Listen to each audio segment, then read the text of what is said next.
19 내내 평화를 이야기하고 남북교류를 이야기했더니만 어떻게 됐습니까? 대한민국 국민들의 자존심만 깎아먹는 그런 결과로 나온 거 아니겠습니까, 여러분? 지난 한 8개월 동안 제가 당대표가 올라가지고는 강원도가 참 많이 변하기 시작한 것 같습니다. 우리 국민의힘에서 주요 요직하시는 분들 중에 강원도 분들이 참 많습니다. 그렇죠, 여러분? 그리고 또 우리 후보가 외가가 강원도라고 해가지고 강원도 끔찍하게 아낍니다. 안 그렇습니까, 여러분? 이제 강원도에도 3월 9일 대선이 끝나면은 진짜 봄이 오는 거 아닙니까, 여러분? 이번 선거에서 저는 강원도에서 민주당과 우리 당이 공약으로 제대로 붙었다, 이런 생각을 합니다. 민주당은 지금까지 그들이 해왔던 것처럼 평화를 이야기합니다. 강원도의 평화를 이야기하면서 평화특별자치도를 만들겠다고 합니다. 근데 우리 항상 잘 알지만은 민주당이 평화 걸고 북한이랑 뭐 해가지고 실적 난 거 별로 없습니다. 안 그렇습니까, 여러분?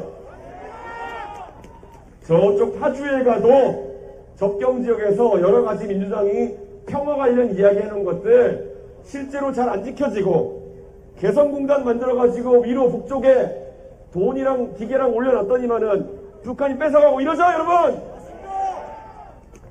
평화특별자치도 이렇게 아무리 이야기해도 민주당식의 북한과 중국에 대한 대응으로는 우리가 바라는 경제발전이나 경협이라는 것이 이루어지기 어렵습니다. 왜냐하면 그들이 이야기하는 것은 평화를 위해서 북한과 중국이 원하는 대로 해주는 거, 그거 아닙니까, 여러분? 저는 강원도 나름의 좋은 조건들을 발견해서 강원도의 경제발전, 지역발전을 위해서 경제특별자치도가 되는 것이 옳다 생각합니다. 안 그렇습니까, 여러분? 강원도의 영서지방과 영동지방 각각 특색에 맞게 우리가 경제특별자치도로 만들어서 지원하면은 강원도의 지금 역량보다 훨씬 뛰어난 성과를 낼 수 있습니다. 접경지역이라고 해서 지금까지 강원도의 면적보다 더 크게 층층이 쌓아놓은 규제를 덜어내고, 이 강원도의 지리적 위치, 대한민국 중부권의 오른쪽 절반이 강원도 아닙니까, 여러분? 이 기회의 땅을 경제특별자치도로 살려내면은 강원도민이 바라는 일자리, 산업, 경제 문제 해결하고 강원도가 대한민국의 중심 중에 하나로 우뚝 설 수 있죠, 여러분? 영서지방에 특히 춘천과 원주 같은 경우에는 수도권과의 교통이 갈수록 좋아질 겁니다. 우리 후보가 공약하는 동서고속철, 춘천 지나지 않습니까, 여러분?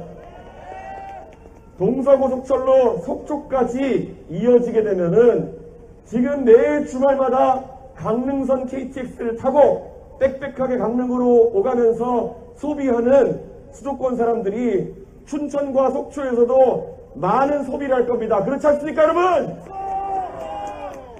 속초 가서 물회 먹고 저녁엔 내려와가지고 명동에서 닭갈비 먹고 이런 게 멋진 관광 코스가 나올 수 있고, 무엇보다도 영서지방의 춘천과 원주 같으면은 저는 충분히 지금 충청도에서 천안이 준수도권으로 발달해가지고 인구도 늘고 아산에 반도체 공장도 생기고 일자리 많이 늘지 않습니까, 여러분? 춘천과 원주도 그렇게 발달해야 되는 거 아닙니까, 여러분? 이러기 위해서는 춘천 바로 위로 겹겹이 둘러싼 접경지 관련 규제를 상당 부분 덜어내야 되는 거 아닙니까, 여러분? 저는 강원도 앞으로 경제면 경제, 관광이면 관광, 여러 측면에서 훨씬 발전 가능성이 높다고 봅니다. 지금 동해에는 동해선 철도가 동해 북부선으로 곧 강릉까지 올라올 겁니다.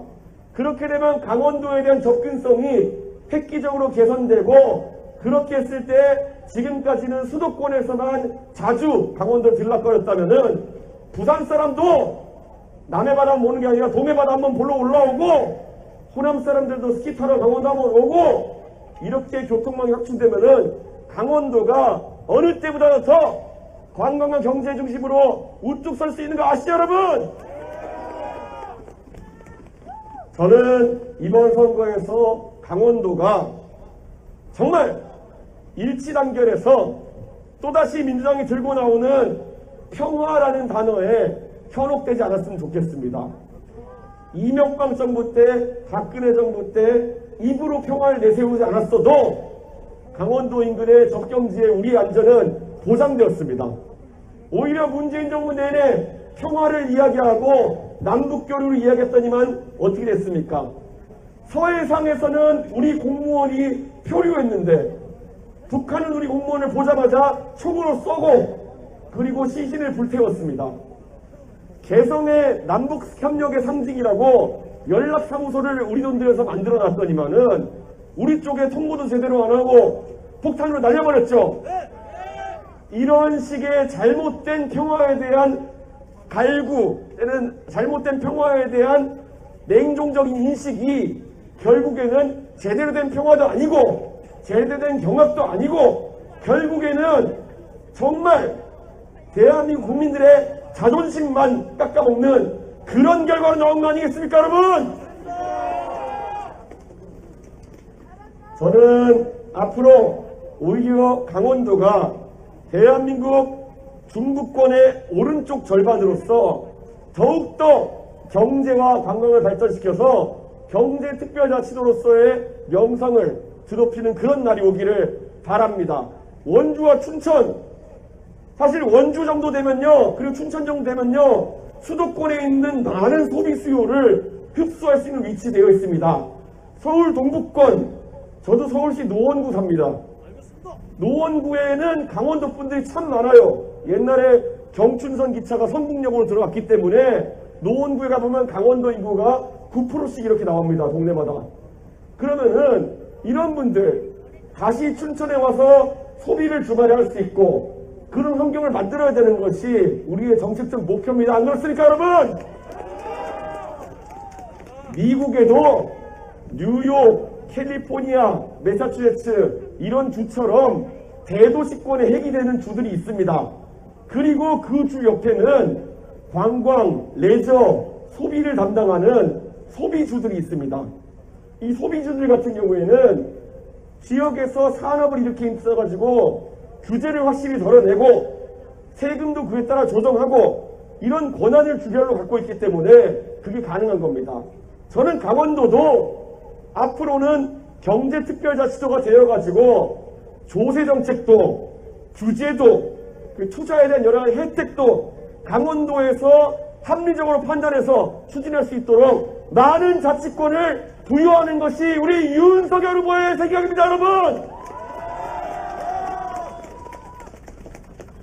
강원도의 인구가 늘어나고 다시 젊은 세대가 강원도에 유입되고 무엇보다도 강원도의 이 거리가 또 명동거리가 정말 젊은 세대의 함성으로 다시 찰 수 있을 때 그때 우리는 춘천이 다시 발전했다. 그리고 춘천이 드디어 다시 봄이 왔다라고 이야기할 수 있을 겁니다. 저는 이 자리에서 말씀드리겠습니다. 저는 우리 당의 춘천의 훌륭한 지휘관들을 믿습니다. 존경하는 우리 한기호 총장님과 더불어서 김진태 의원님, 여러분이 신뢰하는 지도 아닙니까, 여러분? 이분들이 지역에서 지역 발전을 위해서 하는 여러 가지 고민들, 노력들 잘 알고 계실 겁니다. 그리고 이분들이 이번 선거에서 각자 얼마나 중요한 역할을 통해서 대선 승리에 기여하고 계신지 잘 알 겁니다. 특히 이재명 후보 대장동 때문에 요즘 벌벌 떨고 있는 거 아시죠? 그 대장동 이재명 파헤치는데 최고의 저격수 역할을 사람 누굽니까? 김진태 의원님이 대장동 투기를 맡았더니만은 제보가 쏟아집니다. 왜냐? 이분한테 제보하면은 똑바르게 이슈를 만들어가지고 이재명 공격할 수 있다는 걸 알기 때문에 많은 제보가 들어왔습니다. 우리 김진태 의원 지역을 위해서 열심히 하는 와중에도 이번 대선 승리를 위해서 엄청난 노력하셨습니다. 아마 우리 윤석열 후보가 당선되면은 김진태 의원님 지역 발전을 위해서 나중에 대통령에게 건의하는 사항 많이 이루어지지 않겠습니까, 여러분? 당에는 많은 사람들이 있습니다. 국회의원도 있고 당직자도 있고 많지만은 당에서 항상 고마워하고 당에서 우대하려고 하는 사람은 제가 당대표로서 말씀드리겠습니다. 언젠가 당이 위기에 빠졌을 때 당을 위해 가지고 내가 아니라 정말 당을 위해 가지고 어려운 공격도 마다하지 않고 어려운 지적도 마다하지 않는 그런 사람들이 바로 정치의 지도자입니다. 안 그렇습니까?